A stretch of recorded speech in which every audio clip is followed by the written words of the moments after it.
presentation. So Did they take questions? no, she just talked. No. Hi, Peter. Hi, Melissa. Hi, Ashley. Hello. But that's it. And there's no other calamities to my knowledge yet. We'll see. We'll see. The way this week is going. Ooh. How are you, Peter? What's up? How are you? Oh, good, good. It's just a beautiful day, isn't it? Ugh. It doesn't take much to keep me inside.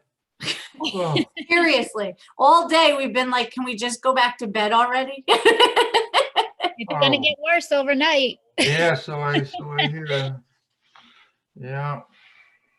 Fingers crossed for just a little bit and then done. It's supposed to be like a dusting to an inch, and that's it. Yeah. And the ground is so warm still, I think, that I don't I'm gonna think say it should melt, right? Yeah, I I have to don't go to feel it. Kingston to buy the stuff to make the Halloween stuff. I've got tons of stuff if you need it. Might be stopping at your house.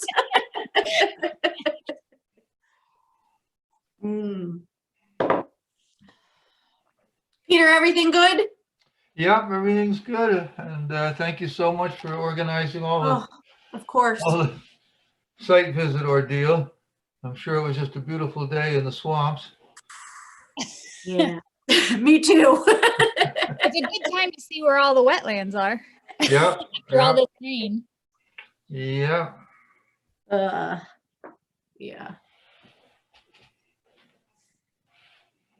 It's funny, Jim is so good, but Mike Sumpas told me today on the phone that he thought he was the biologist. I said, yeah, he's my fave.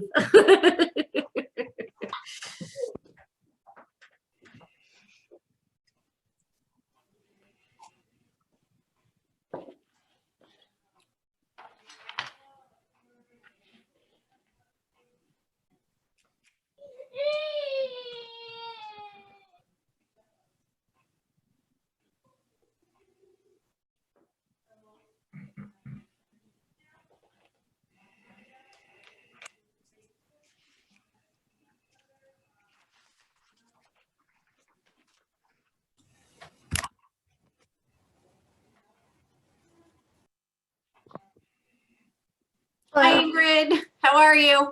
Good, how are you? Good. Hi, Ingrid. Hey, Peter, how are you? Okay.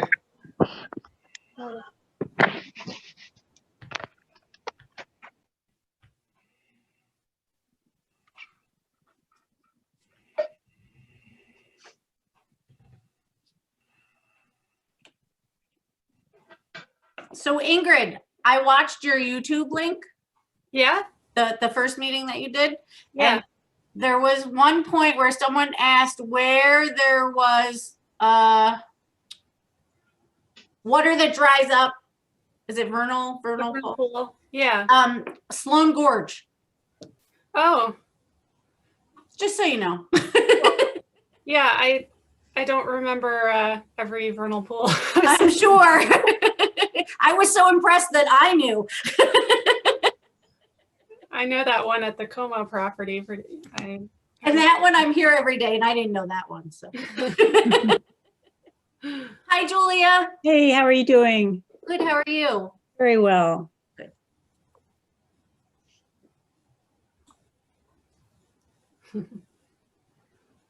Hi, Julia.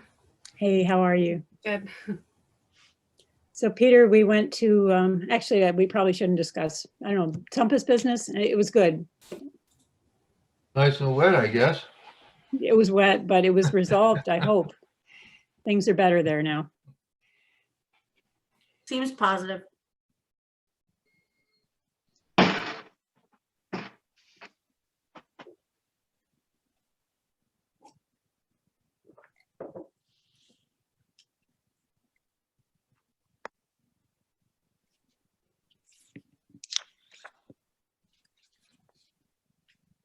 So what do you think, Julia? Snow tomorrow? Yeah, some flurries anyway. Maybe an inch. That's what they say. They were saying. Yeah. I'm not ready for that. No way.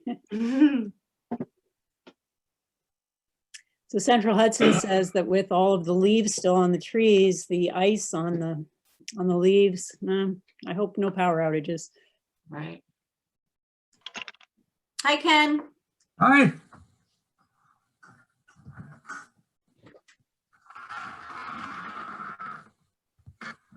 I thought there were more people on the planning board than this. We only have one, two. I'm here. I just can't be seen yet. Hi, Connor. It's all good. Fine. It's fine. You can forget about me. Yeah, I realized.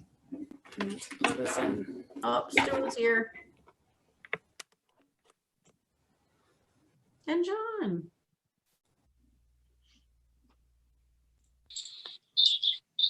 Hello, Hi, John. Hello. how are you?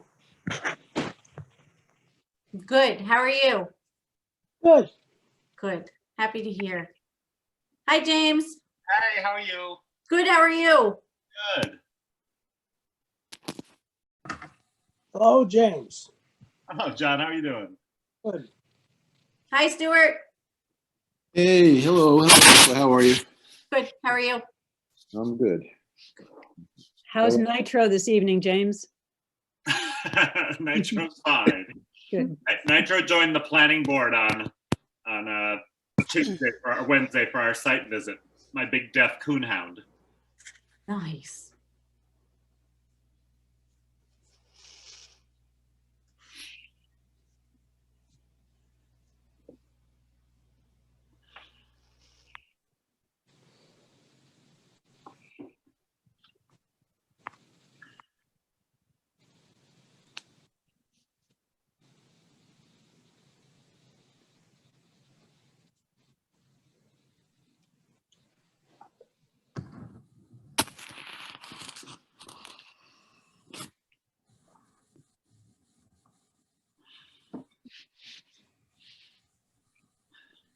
Hey, James. Hi, how are you doing? I'm doing well. Yourself? I'm all right. Hi, Bri. Happy Thursday. I've been stacking wood like a madman before the snow comes. So I'm a little sore. I didn't mean to say, not to say hello to everybody else, but James was the first one that expanded. Green.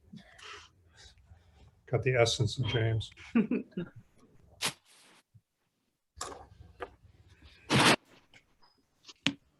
Hi, Max Ann.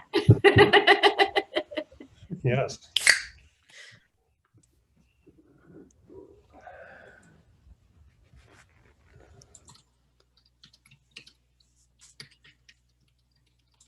Let's see, we got Max Ann and we got Ken. We got the guns out tonight.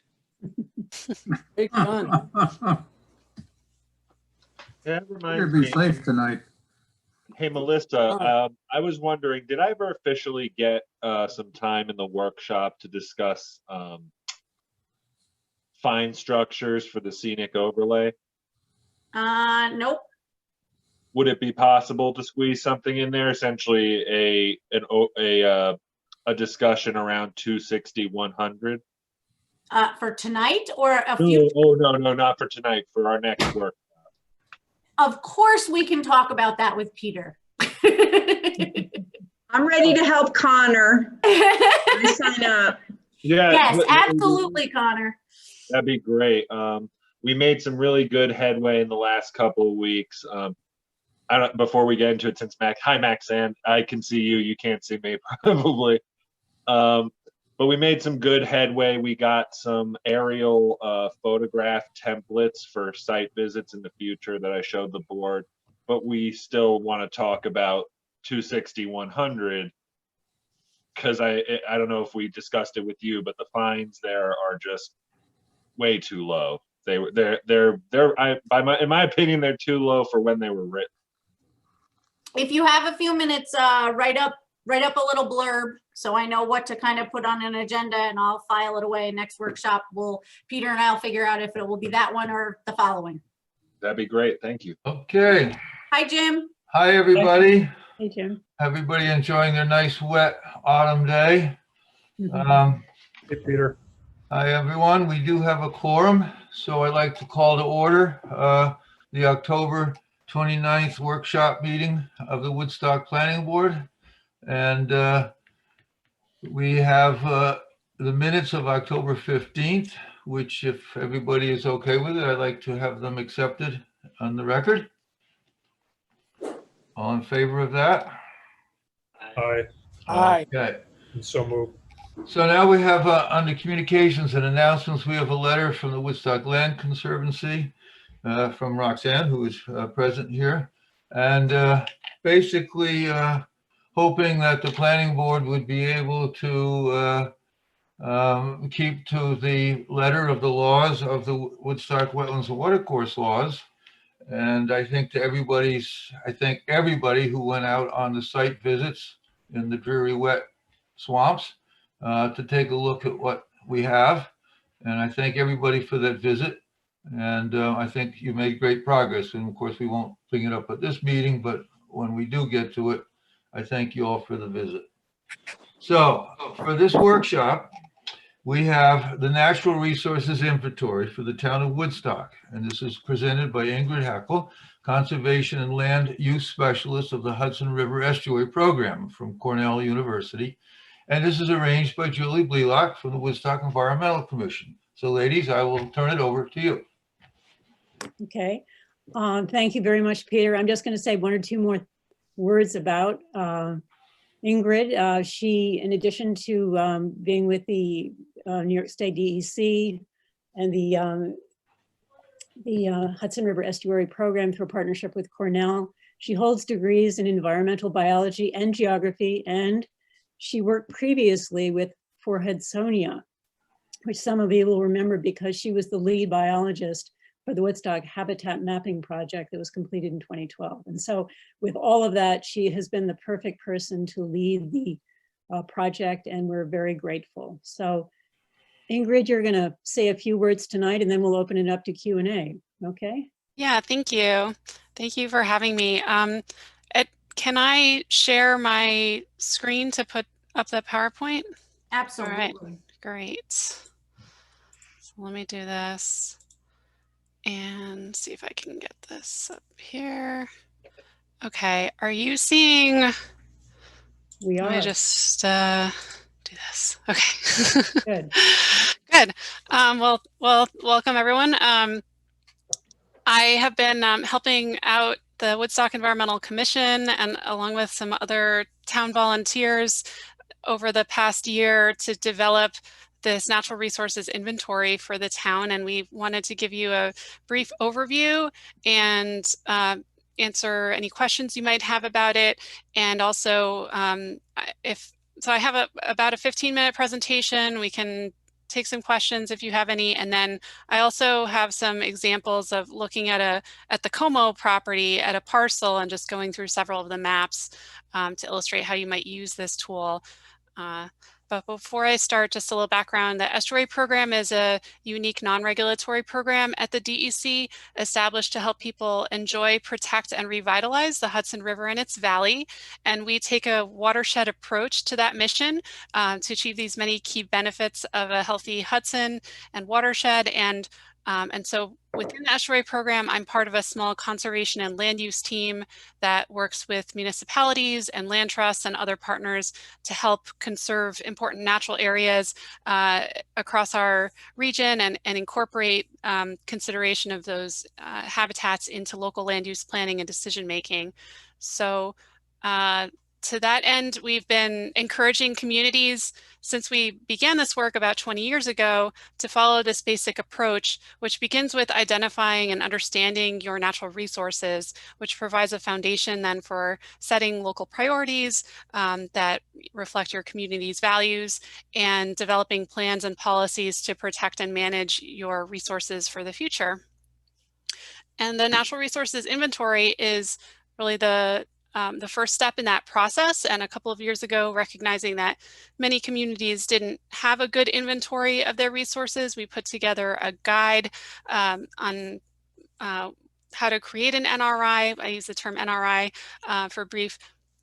And we've focused a lot of our outreach and technical assistance in the last 5 years on working with municipalities across the region. This is a map showing the different places where we've worked on NRIs as well as open space plans over the past 5 years. And we really have seen that communities engaging in this process has been a springboard for them to take a next step to go into open space planning or to look at other land use policies once communities have recognized kind of some of the important things that they have and wanting to do something about them.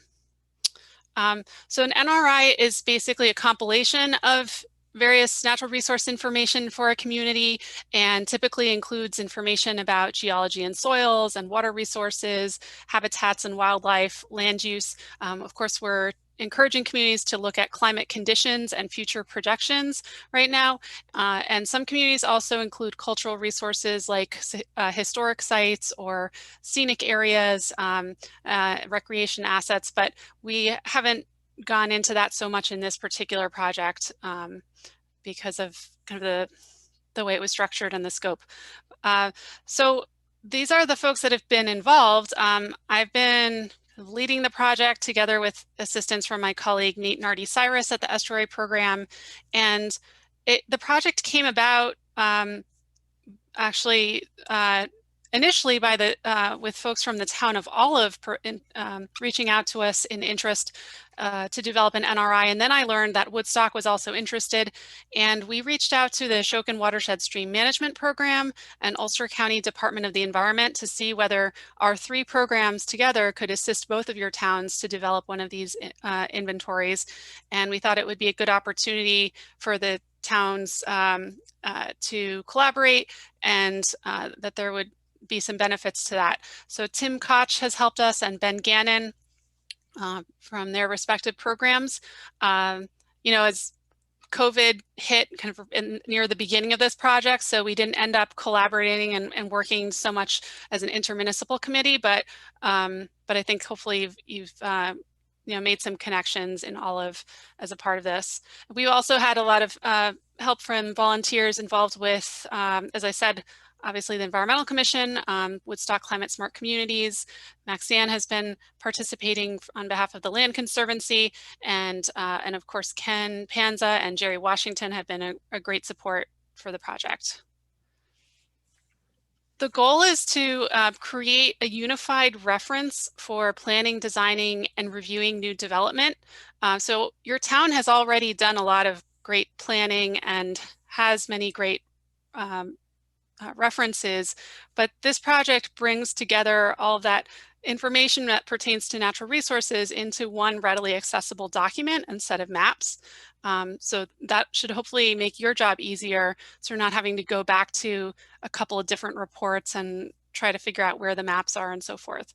Hopefully it also provide a foundation for land use policy and for climate adaptation planning. This is a high priority action of the Climate Smart Communities program.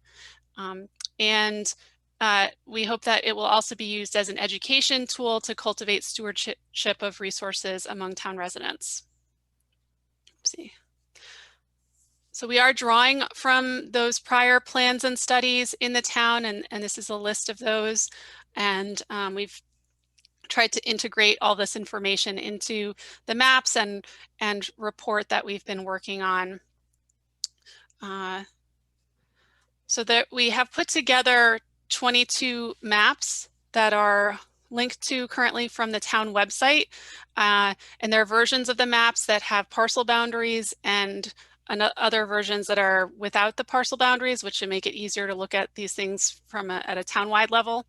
And the report, which we have completed a draft of and are circulating it right now for comment, has descriptions of each of these maps and more information about the data sources.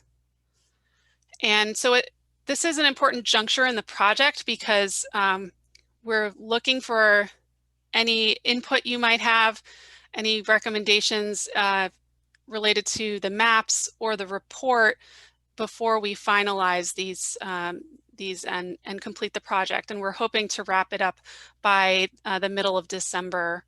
So we hope you'll take some time outside of this meeting tonight to download the maps on your own and take a look through them. And in particular, look at, think about the legibility and if the information is clearly presented. If you have any questions, let us know. So I'm just going to run through the different maps that are in each section. I'm not going to talk about each of these maps. I've just highlighted a few to show you. So in the physical setting section of the NRI, we have maps showing topography, steep slopes, bedrock and surficial geology, and soils. The county was able to provide us with very detailed elevation data for a topography map and use that to delineate the 1,200-foot scenic overlay zone in the town, which is shown in highlighted in green on the map. Excuse me.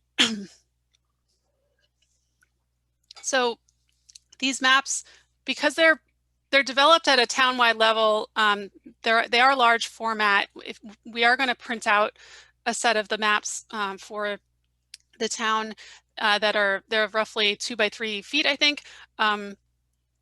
But I'm also going to be providing the GIS data to the planning board. I believe Judith has a GIS license, and so we'll make this information available for you in that way. And some of these things, for example, the topography data, there's 2-foot contours available from the county. Up on here, I think we're only showing, a much coarser scale. Oopsie. And water resources, we have maps showing aquifers, drinking water resources, watersheds, stream management, water quality classifications, special flood hazard areas, stream habitats, and wetlands. And this is the drinking water resources map, which shows information including the town water district boundary and the draft water supply protection overlay district and wellhead protection area, which have not been formally adopted yet, but I believe that the zoning rewrite committee is working with this information right now. We also have a detailed flood hazard areas map showing the FEMA flood zones. And stream habitats map showing the designated trout streams in the town, as well as the culvert inventory and assessment data that's been put together by Ashokan Watershed Stream Management Program and the County Department of the Environment. In habitats and wildlife, there are maps including landscape context, habitats, important biodiversity areas, large forests, and climate resilient lands. So of course, we're drawing a lot on the habitat map produced by Hudsonia, which I was very involved with. And this has a lot of great data that it's a very high resolution look at habitats. And we've tried to integrate it into several different maps looking at resources in the town.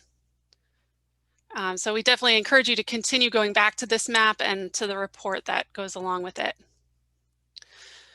The important biodiversity areas map is showing data from the state's Natural Heritage Program, which maintains the statewide databases for records about rare species and significant natural communities or ecosystems.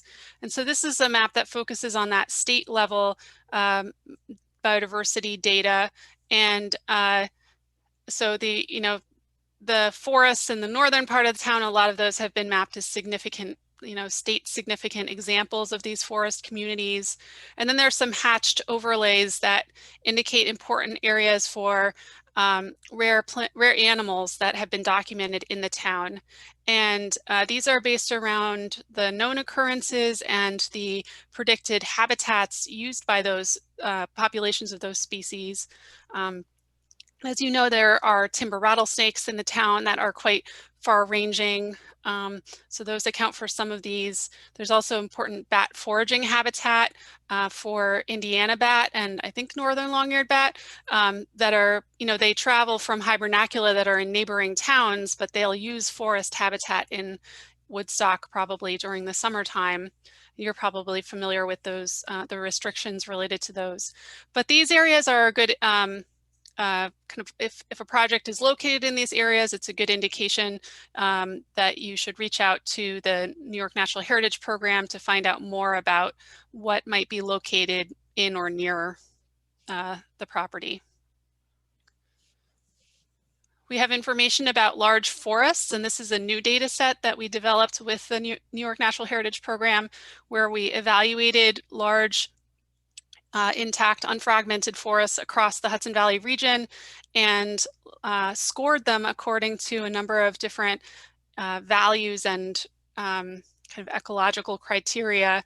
So this resulting forest condition index ranks the kind of highest quality value forests across the region. And Woodstock has a lot of very important high quality forests, not surprisingly. So the purple is the top 1% or top 1 percentile of all Hudson Valley forests, and blue is top 95%.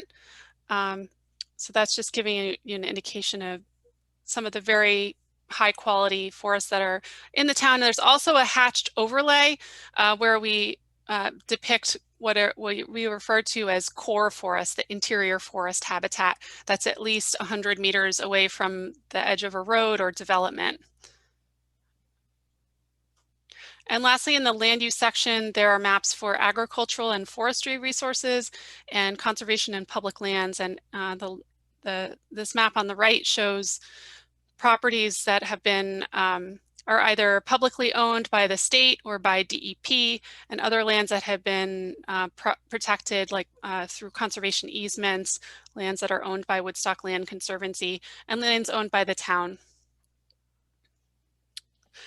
So getting back to this framework, I'll just give a few examples of how you might use the inventory, beginning with thinking about updates to the local code and zoning. And as I mentioned, I believe that the zoning update committee is working with the water resource map, the drinking water resources. And there may be other maps in this series that could be helpful in thinking about overlay zoning in the town, or making sure that your recent comprehensive plan update is reflected in the zoning and in natural resource protection. Other towns have kind of gone, as I said, from an NRI doing the inventory to thinking more about prioritizing for open space protection through developing what's called an open space inventory or plan. And these are maps from the city of Kingston, which recently completed an open space plan. And so they did an overlay analysis looking at where all these different resources kind of overlapped with one another. They did a lot of community visioning and stakeholder engagement to identify priorities for open space preservation in the city and recreation resources. And so there are other communities around us that have done that as well recently, like Rochester and Woolworthing. So, and perhaps more pertinent to your month-to-month work, there might be opportunities to incorporate some of the information that's on these maps to the checklists that you use for site plan and subdivision applications, for example. So I looked at your site plan application. I noticed there were a number of different kind of optional or additional possible studies or information that might be requested for of an applicant at an early stage by the planning board. And you might think about using the NRI, creating an internal checklist that you use to go through to see what resources are present on a property or nearby, and then use that kind of to screen applications to determine where you might ask for those other things that are on that sketch plan list. Similarly, you know, you could ask applicants coming before you to include some of this information potentially on a site plan or in an application submission, to make sure that they're also aware of it. And some of this information we're sharing is readily available through online tools, like either the county parcel viewer or our Hudson Valley Natural Resource Mapper. And I'll show you an example of that later on. I think this is the last example, but if you are in a situation where you are setting aside, kind of working with an applicant on a subdivision where a conservation easement will be set aside for open space preservation, you could use this information early on to conduct an analysis of the resources that are present on the property to identify the areas that have the greatest conservation value, and kind of ensure that the easement that is created both kind of matches up with areas of high conservation value, and that the specifications in the easement are designed to reflect the resources that are present. Okay, oops. I'm not going to run through that specifically, but so I'll stop there. I wanted to mention again, the maps are available on WEC's webpage on the town website. And we would love for you to provide any comments or feedback you have on the draft maps and the report by November 13th. And you can send those to this email address with NRI in the subject headline.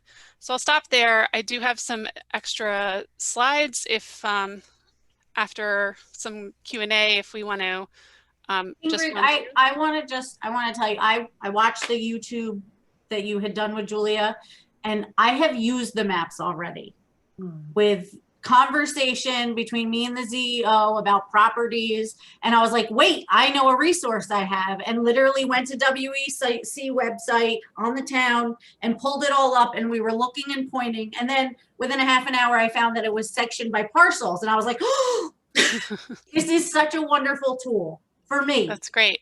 And the planning board. So I'm super excited. Ingrid, that's an excellent presentation. Very, very good. Very well done. Any questions from the board to Ingrid regarding this? Not me. Go ahead, Judy. I'm very excited by this stuff. I have to tell you, this is great. Now, are these vector maps so that I could incorporate them into what I'm using without using huge amounts of computer resources? Yeah, basically all of the data are vector data. Yes. Great. And we could go ahead. Is the information about parcels more accurate than what I've had so far? It's probably the same information because it's from the county. Okay, that's where I get mine. All right. Yeah. But, you know, if I can incorporate it into mine, I might stop using some things that I've got, like the FEMA maps, because yours is probably more practical. So, yeah, there are two ways we can share the data. The maps can be saved in a format where if you have an up-to-date GIS license, you can open the map package and all of the layers will open right up for you. Right. So we could do that. And we could also provide like a geodatabase or share shape files of certain things. Well, but if I use the whole package, it'll be shape files, won't it? Not exactly. I don't. It saves all of the map data kind of, I think it's in a geodatabase technically, but it's all kind of zipped together. So you just click on the map and the whole map opens up and all the data is in there. It may be a little more technical than I've gotten to be yet. Jerry may know better the best way for me to do that, but it's terrific. We'll figure it out. Yeah, I'm really delighted. I haven't got anything finer than 20 feet contour lines, just to give you some idea. So even this is terrific. Thank you. Great. So resourceful. Like any question that you can have, you have pretty close to an answer in these maps. That's great. Or direction. I mean, there are things that I've done like clicking on a stream in your data to see the name of it and whether it's intermittent or not, and looking for animal habitat information, which I can get at, but it sounds like yours is going to be a much more immediately accessible way to do it. Well, I don't want to discourage you from continuing to do that, because I think the Hudsonia data is really a very rich resource. But this kind of gives you more context, and there's different information that isn't in the Hudsonia data, so it fills out the picture a little bit. And it's also, again, hopefully your applicants will also refer to this, and will have, it'll be available to them to be aware of Right. as they're putting together their applications. Because what I have is not available to them or anybody else, and that's a problem. Unless they're using I think the PDFs of the Hudsonia map on the website don't have the parcel boundaries. I just want to say one of the most valuable things of Ingrid's maps, it came, I guess, from Hudsonia, which is the wetland maps. And for Woodstock, it's very important because there are federal wetlands, there are state wetlands, and there are Woodstock wetlands, and only Hudsonia's maps or Ingrid's map show those Woodstock wetlands. So very important when we study a site to look at that. And we did Anybody else on the board have questions for Ingrid? Related to wetlands, I wanted to say that we added a layer that shows the approximate jurisdictional boundary of the buffers around wetlands based on the size of the wetland. Of course, it's not, for the level of planning, you might, need that you'll probably need to have a delineation, and that needs to be worked out in the field, but at least to get a preliminary depiction of where that buffer area might lie, I think this map will be useful. I assume it's more detailed than the Hudsonia for the buffers, because those are so big that in many cases, you would basically end up saying you can't use any of your property because it's all in the buffer. Yeah, so we use the Hudsonia wetlands as a starting point, and then the town code specifies buffers depending on wetland size. I think if it's greater than 1/10 of an acre, is that the threshold, then it's 100 feet. And then if it's for the smaller wetlands, it's less than that. One of our future workshop meetings, we're going to go over the comprehensive plan. And in doing so, I would like to suggest that we add these new maps that have been produced by the NRI to our comp plan. I know we have some Hudsonia ones, but I'd like to make sure we add these newer maps from the NRI to our comprehensive plan. That's a great idea. Any That's other great. questions for Ingrid from the board? All right, You well, could Ingrid, excellent. And I hope this presentation gets beyond just the town board members and the planning board members. I hope a great portion of the Woodstock population at some point gets to see this. Excellent job. Thank Ingrid, you. who should I contact to get those shape files and maybe some help implementing them on my own equipment? You can, I can follow up with you. I think Okay, I have your please. email. Yes. Do. That's wonderful. I'm excited by it. Okay, well, that being the case, we're going to go to our next section, Thank you. which is mapping.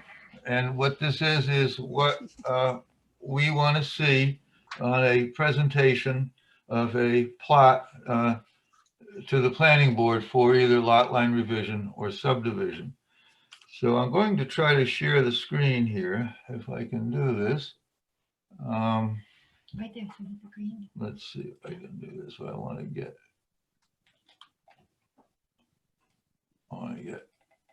To, well, okay, there it is. No, there it is. Okay. Can everybody see this map I have on the screen? No. I cannot, unfortunately. Nothing has come up, Peter. Share screen on the bottom. Go to your Zoom. Okay. Now you have to click on the screen that you want. Right there. Okay, now share. Did you find it, Peter? There you go. We got it. There you Okay. go. So this is an example of what we want to see on a map that's presented to the planning board for either a lot line revision or a subdivision. And I'll begin by saying this is actually a plot. A plot is something that shows the meets and bounds, angles and distances on a map, which is basically property lines. A map is, which we'll get into part of this, is the land around it as a map, like a road map. The first thing that we need to see on any plot presented to us in the upper left-hand corner is the direction of north. Very important so we can orientate what we're looking at.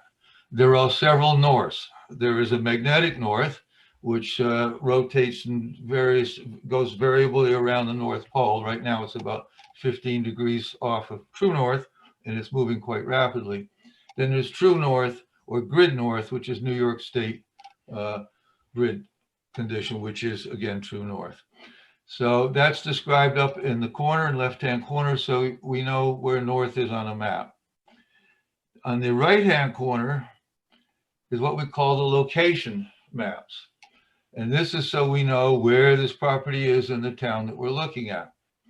And there's two maps usually shown. The first one is the US quadrangle, which is the Phoenicia one, but which is the USGS map. That's shown because it shows elevations, but very difficult to see from the roads where you are. And I would just say that the first map that Ingrid just showed from the NRI of their elevation map would be much better because it shows much clearer where the roads are and the elevations. But we need to know if the land we're looking at is on the top of a mountain or in a valley, and we need to know what road it's on so we can have an idea what we're looking at. And then further to the right is the actual county plot map, which is the actual tax map of the various lots and showing the lot that we'll be dealing with. That shows us the idea of what it looks like and basically helps us understand what the objective is. So the next thing we want to look at on a map down below is who did it. In this case, we've got it blocked out, but we have to have the surveyor's name and engineer's name on it so we know who did it. And we have to know what it's a map of, which is on the lower right, that it's what kind of a map is it? Is it a map of a lot line deletion or a map of a subdivision? And that has to be sampled there so that we know what we're looking at. So then to the map itself, the next thing, of course, is you want to have your roads identified so we know what road we're on or what road we're near. And we want to have the adjoiners, those are the property owners around the properties that we're looking at, clearly identified on the map so that we know that those are the people that will be most impacted by whatever project is going on and will be able to come to the public hearing. So the next most important thing is to see what it is that the developer or landowner is trying to do. In this case, it's really clear in the red lines that this is the new parcel lines, and it has to say that. And then it has to say the parcel lines that are deleted so that we know what is going on this map. And clearly it needs to say how much, in this case as parcel A, which is about 1/2 acre, is going to be switched between the two lots. And then it tells us what was the original amount of property in each lot and what will be remaining. And so down below, we have what we call the table of bulk requirements. This map is good, but it doesn't quite have exactly all what we want. We want what was originally there. In other words, each lot and how it conforms to the area bulk regs, that the setbacks are correct, that the front yards are correct, and that the area of development is correct. We also need to have, this needs to have the two more lines which show what it will be after the lot line revision or subdivision to make sure that everything still is within code, or otherwise there would have to be variances. So that's really important. Maps also need to show basic information to us. This one shows us that the town line goes right through these properties, which is pretty essential for us to know because only what's in our town is of what we have say over. And it also shows contours. In this case, you can't quite read the contours, but if the map was a little clearer, I'm sure you could, so that we know more or less how much slope is going on this property. Now, if it was a subdivision map, the roads to each lot have to be conforming to town code. And we have to show that on the map, that if the width of it conforms either to one lot or a minor subdivision or a major subdivision, those roads have to meet town requirements and have to be shown on the map. And so that when we see the road and we see the contour lines, the planning board could then ask for a engineered road profile to show that roads could be gotten to these houses and meet code. So that's all that would have to be provided to us on a map. And if there are wetlands, of course, the existing wetlands and the buffer from the wetlands would be shown on the map. So I think that's kind of basically what we're looking at. Any questions as to what we're looking for on maps? Judy? Yeah. Who does this? A surveyor? All these maps are done by surveyors, but legally we can accept a map from an engineer because basically they're the same thing. Surveyors and engineers are both engineers. They both have the same license. And is this pretty much standard requirements, or are we adding things that they may not? I mean, I don't remember we've gotten very many things with all of this on them. Right, that's why I'm using this one as an Pretty example. And even this one doesn't have everything. As I said, the bulk and regs weren't expanded to show before and after. But yes, these are things that the county requires for us to file the map with the county, which we have to do. It requires having a Mylar map and 5 copies that go to the county. And the county requires this information. For instance, it has to show the location of the buildings and wells and septic, so that the county knows we're 100-foot separate from a well and a septic. It also wants to show the buildings so that we know we're within the setbacks of new property lines. Because when we create a new property line, we have to make sure it's not too close to an existing building. Right. So if we're in a sketch map, if we're in a sketch meeting with somebody, one of our jobs would be to make clear to them what sorts of material they have to provide when they really come before us with a proposal, correct? Right. We actually have a checklist which Melissa has sent out. We actually have a complete checklist of what is required to be on the map. And most towns are the same. We're not asking anything different than any other town, except maybe in regards to our wetlands, because we have a wetlands law. But these are the things that need to be on the map for our ability to see what the project is and to correctly file the map with the county. Peter, Yep.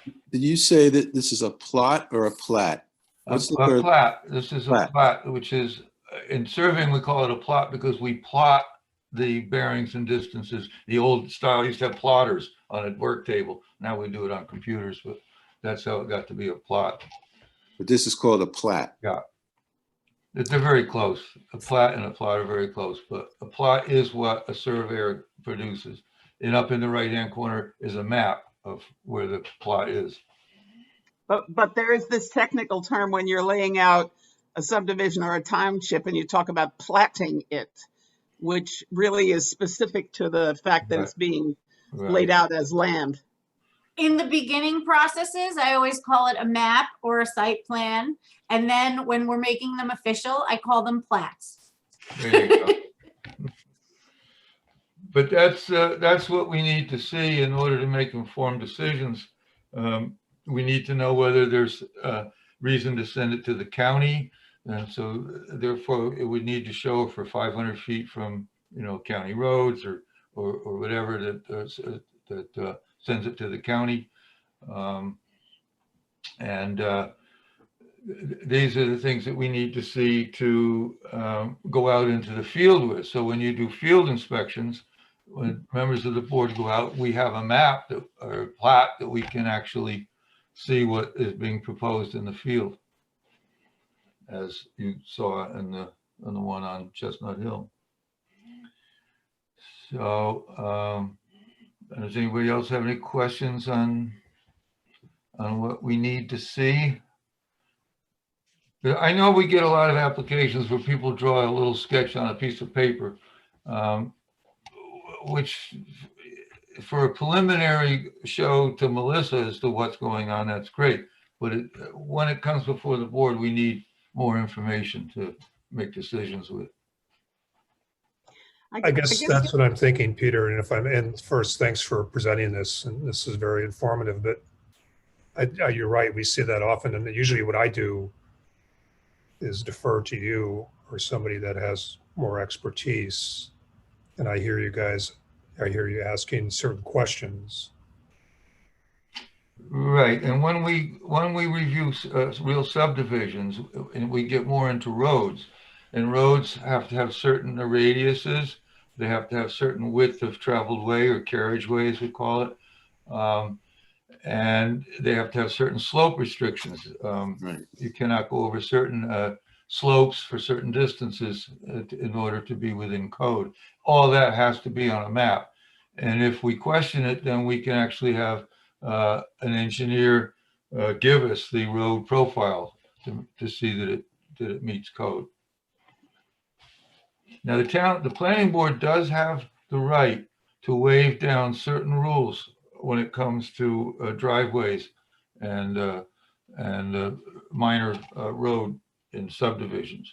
We've done it before where to maintain a so-called 50-foot radius would mean cutting a big hunk of a mountain down or something. So we've made changes so that it fits with the land, and the planning board has the right to do that. I guess the only remaining issue that I've got is the wild divergence between the aerial photographs and the parcels sometimes. And it seems to me that if we have this level of quality of map, then the map is going to take precedence. It may not necessarily agree with the parcel that I see on a map that the county gives me. Right. Not One sure of the things we'll see is sometimes people doing a lot line revision or even a subdivision, taking out a couple of acres out of a big lot. And in order to show it in a scale that we can see it, they can't get the whole plot or the whole lot on one map because let's say it's a 200-acre parcel and they're taking out an acre. So we do make exceptions where they can show us a plot of the actual part that we're looking at and just show us a smaller scale of the whole lot. I So guess that- my so it fits question on is that. though, Peter, as you know, when we look at the aerial photographs and the way that the parcel information from the county overlays the aerial photographs, sometimes they're off by even 20 or 30 feet. We always kind of, we deal with approximation and that's okay. I don't know that this changes any of that, does it? Well, it changes it in the fact that what we're looking at is a surveyor's map. So the property lines are correct in what we look at. What's So on we the have to parcel assume viewer that is not always correct. So we have to assume that the photograph and the survey map are going to be our ground rules rather than what the parcel viewer says. Yes. Or what my map that has county material on it says. Exactly why we need to have streams and Buildings. roads and everything located on these maps, stone walls and streams, so that we know exactly where it is. Yeah. You couldn't tell it from the parcel viewer. It's true. Right. Yeah. Very helpful. Thank you.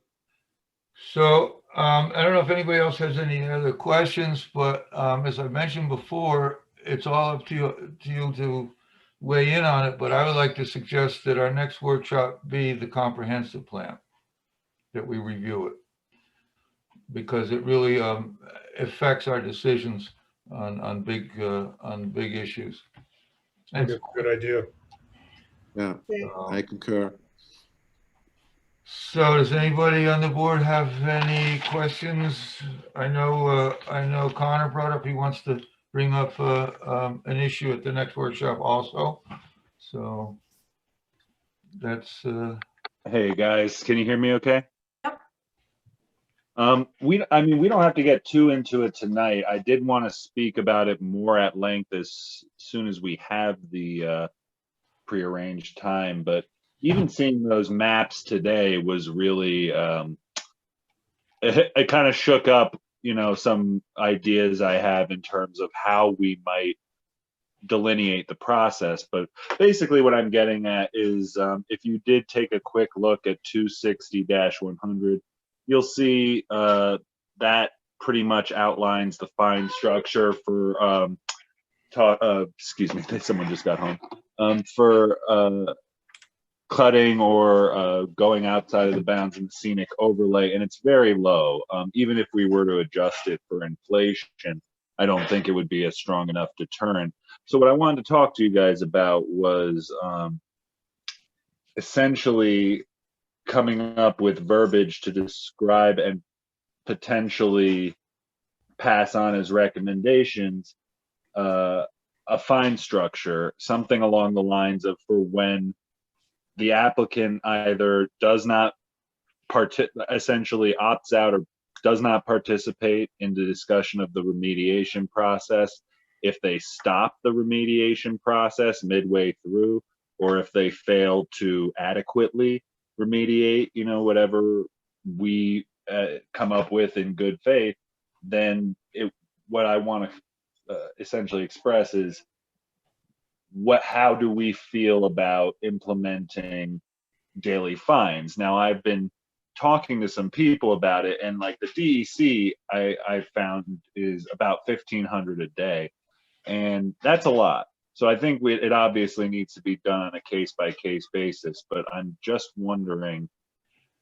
Connor and John would be able to answer this a little bit better than me, but Connor, I think that only the town board can issue fines, or actually through the building department. Yeah. But only the zoning enforcement officer can actually enforce the zoning. Yeah. Not us. If I remember correctly, we had this conversation, and I think we all agreed. And Gunnar, thanks for bringing this up again. But and Peter, I think you brought up the point that our fine was paltry $300 or even less, and see it's $1,500. And then we determined that it was the town board that would have jurisdiction over it, and we were talking about sending a letter to them as a recommendation. And if I could jump back in, that's where the jumping off point is here. Mm-hmm. I want to come up with language that essentially describes the process of how we would recommend fines to the town board, to come up with essentially a template that scales with the degree and maybe the cost of the infringement. Like you said, Connor, we could model it after the DEC. Let's do that. You could look at how their code works, because right by the way, now, it's not just $1,500 a day. It's $1,500 a day until it's remedied. Exactly. The issue could be much more complicated. Yeah, well, and that's why I think that essentially the discussion I want to have is around two central points. Is whether it's a sort of saying, all right, phase one, there is an infraction, phase two, they come to agree upon remediation terms, and phase three, it's remediated. At what point, might we suggest that, okay, the planning board has access to a schedule of fines they can recommend to the town board? Now, I'm polling town board members, and for them, that some of them, at least, I don't want to name names or anything, $1,500 a day sounds crazy, but again, some of the projects, I don't think they should all be $1,500 a day. Call for that. So when, and again, this is why I want to bring it up at a later time, because the map that they just presented from the WEC could go a long way to helping me figure out a clear-cut way to delineate, at least where and to what. Connor, let me ask John a minute here, because he was chairman of the town. As far as fines go, John, who do you think is the one that is in charge of that? Town board, absolutely. We've had this discussion before over the years, and it's a rough one, because we really have felt in the past that these fines were ridiculously low, and they really didn't do what they were supposed to. In other words, getting basically an action terminated. So And I guess Connor, the I one think thing what that is, John's I saying wanted is to- that you would have to make the proposal to the town board. Exactly. And so jumping off of you guys is where I'm coming at with this is I want to make it as clear to them as possible that this is not some blanket, $1,500 a day thing. But I guess let me bounce this off you guys. The idea being I want to amend 260-100 to include something that says the planning board, in the event of failure to remedy at any point of the remediation process, may recommend daily fines to the applicant not to exceed the DEC daily maximum. Right, I see where you're coming from, Connor. The I thing is that if there is an infraction and it's brought to us by the CEO, then the planning board can require remediation, and they can say, for instance, if a 48-inch oak tree was cut down, you can say, yeah, you can plant another oak, but it's hardly gonna. And we've had issues where people plant a few trees and the deer eat them, and then 5 years later, it's all forgotten. and Well, part, I mean, there's no. hang on. Aside from that, the planning board isn't the one who nails down the fines. It's the zoning. Like the planning board can say, we're aware of this. We've had that many times. Zoning, can you go investigate this? But to the law, I don't think the planning board can say, this is what we're going to fine you. Well, no, and that's my essentially why I'm coming to you guys about it, because what I want to know is how, because I can come up with the structure under the ZRC and talk about that in terms of what the town board finds palatable as a range, but what would the form at what point in our process, would and what form would that take? Just to recommend a certain if as they have before, clients fail to show up, applicants fail to show up, that we can recommend the town board take that type of action, whether or not it's a dollar amount or not. I want to know, if you guys think that that's something we can do. Not, again, maybe that answers part of the question. Not. Excuse me, Connor. Yeah. The problem is the town board doesn't do that. They set the law. The zoning officer or building inspector is the one that actually applies it and is supposed to find out whether the thing is getting done, if I understand the process. Right.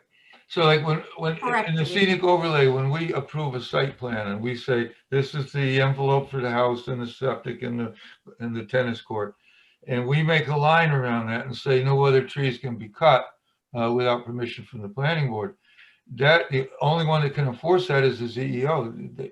They get the map and they get up there and they say, well, they did or they didn't. And then what the deal about it is. So what I'm hearing is that all we can really do is tell the CEO, tell whoever that someone has failed to remediate, that they've failed to show up for the process or whatever. I don't even know that we can do that. I don't know. Once we sign that plan, that's it. It's gone from our hands. Right, but this is Stuart here. If I can speak for a moment, it seems to me if a situation comes to our attention that we feel warrants examination by the CEO or action by the town board, is there anything in the law that prevents us in a given case from sending a letter expressing our view that we're recommending that they do X or that they look into finding, it's always in the town board's discretion, but why do we need specific change in the law to be able to voice our view on something like that? Well, we came real close in the silver roof one. We said they did something wrong, and that didn't work out too well. Well, for us, it did in the end, I guess. But can I say? I think Connor is pointing towards something else. The idea of having a more painful range of fines is one we would need to get the town board behind. Right. They would have to pass that. Right. Then there's the problem of the CEO identifying whether somebody's in compliance or not. And I would not think that there's any rule against her saying it's come to our attention, but the CEO is the one who's got to do it. The But I town don't see board any, won't I don't do see, that. if we want to recommend a higher fine level that be implemented, be adopted by the town board, I don't see why we just can't do that. We could. Yeah. We could. Oh, We can and- certainly do that. And if I could jump back, because Judy did kind of put the words in my mouth there. And what I'm trying to do also is formalize that whole process in terms of making it so delineated enough that I don't want it to, all go on to say, the building inspector or the town board. If the planning board has a form that says, just, whatever we want to call it, and the applicant has failed to show up, we're recommending that that you look at implementing daily fines as maybe communication is shut down. From there, if that's all we think, we want our purview to be, that's fine. But that's essentially what I'm asking is, in a world where those fines exist and where I would hope the town board specifically feels, a little bit more empowered to, utilize them, that we can say, hey, here's a contender.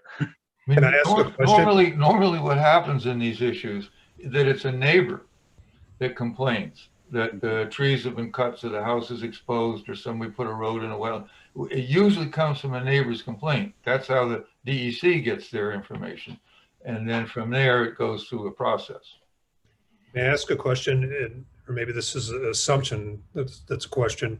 Can we assume that there's two types of groups, ones that unwittingly do something and then have to try to rectify the issue, and others that are knowingly doing it?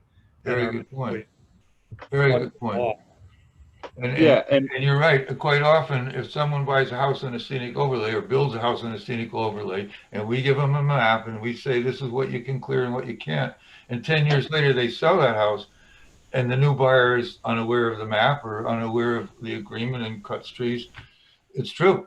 You got a good point. There's a lot of people who just have no clue that there's a restriction on what they do. I think that kind of falls into means and no means too. Like with people that come in front of us, they bought a piece of property. Do they have the means or not have the means? Also may go to the level of culpability, which will affect how much of a fine is warranted or how much of a sanction. Right. But again, that falls to the town board. And my concern is that, I think if we want to recommend a higher fine structure, we can do that. I don't think we need a special change in the law to voice our view, but ultimately it falls to the town board. And what I am concerned about is citizen makes a complaint that neighbor has clear cut 25, whatever the distance is. They've cut down too many trees and it reflects across the mountains. It's a bad situation. And the citizen just says, we wish the planning board would do something about it.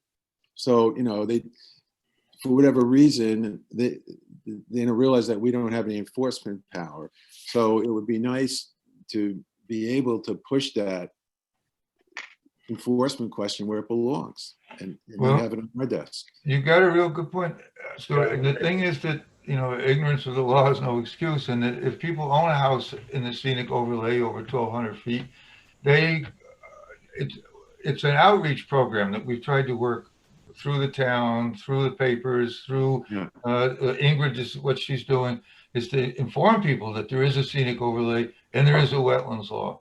Because without knowing that, it's true that, Now, and if I could just say too, part of this, when I had mentioned phasing it out, is making sure that, no one is just hit punitively and unilaterally. Obviously mistakes happen. And like Peter said, you can't just replace a 200-year-old oak tree. That just doesn't happen.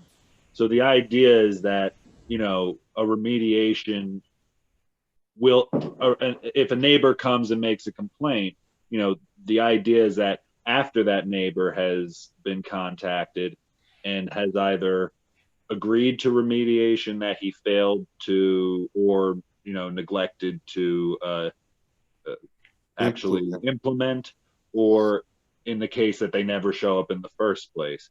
The idea is that we have a clear idea of, like, you know, we get, it's not just, you know, right out the bat, you know, $100 a day, you know, $500 a day until you show up, not like that.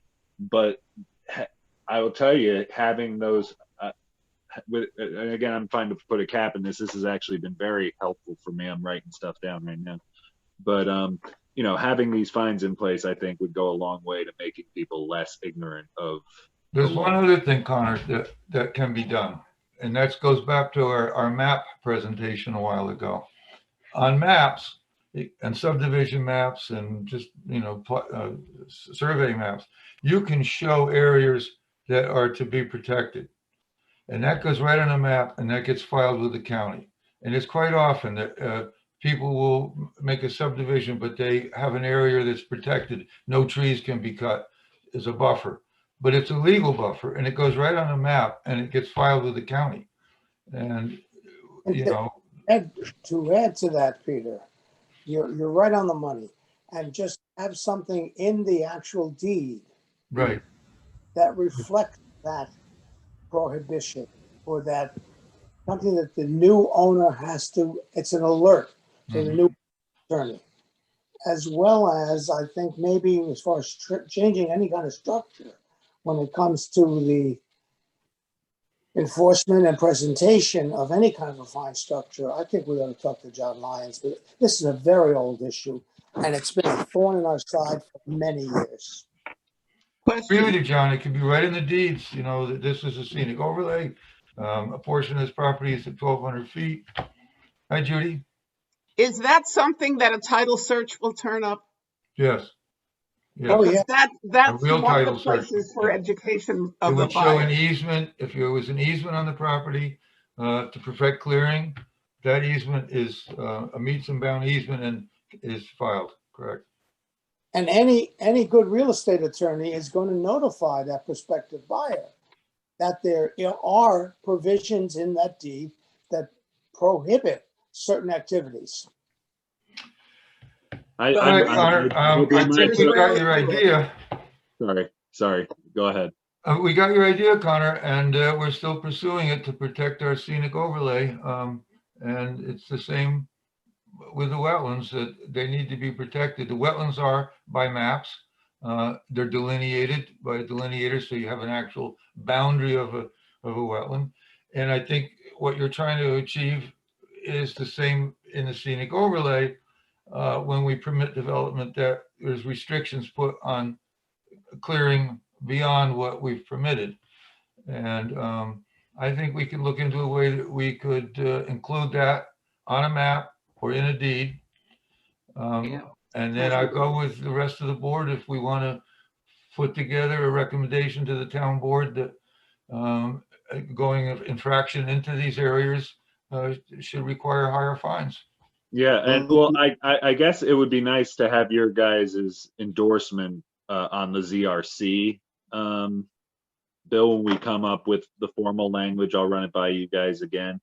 But I'm definitely going to do some thinking on this notes on the deed regarding scenic overlay restrictions as they come across. I'm sure that's a process we could formalize, where if something gets sold from the scenic overlay, that just gets put on there, and formalizing a process for the planning board to recommend fines in this, you know, assuming that they are raised, and what that would look like and when it would occur.